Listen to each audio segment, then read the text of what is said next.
محمد رمضان بعد ما عمل إعلان كوكاكولا الأخير، الناس كلها بدأت تنتقده. والغريب في الموضوع إن هو بدأ ياخد انتقادات الناس والفيديوز اللي بتتعمل عليه ويحطها ستوري عنده. سمي بقى ده بجاحة، سمي ده قلة أدب، سمي ده عدم احترام للجمهور، سمي ده إن هو مش فارق معاه حاجة، سميه زي ما تسميه. مؤخرا بقى لقيناه عمل أغنية.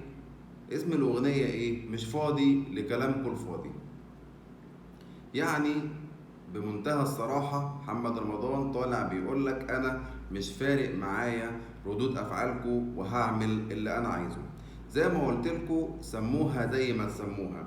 احنا كشعب اوكي بنزيد، بنحب نزايد على بعض، بنحب ايه ده مش مقاطع، شوف ده الدنيا. مع انك انت لو نزلت الشارع هتلاقي الناس كلها بتشرب بيبسي، بتشرب كوكاكولا، بتاكل شيبسي، قاعدين في ستاربكس، بياكلوا من ماكدونالدز، هتلاقي الناس كلها بتعمل كده. فاحنا اوريدي في كارثه وفي مصيبه سوداء.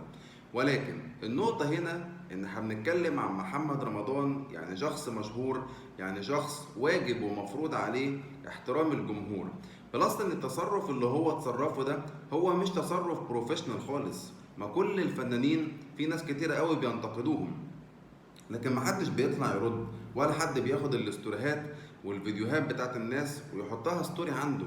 تصرف ان بروفيشنال من محمد رمضان بيثبت لك ان هو دماغه صغيره، وان هو شخص مش محترف على السوشيال ميديا، ومش عارف ازاي يتعامل مع الجمهور.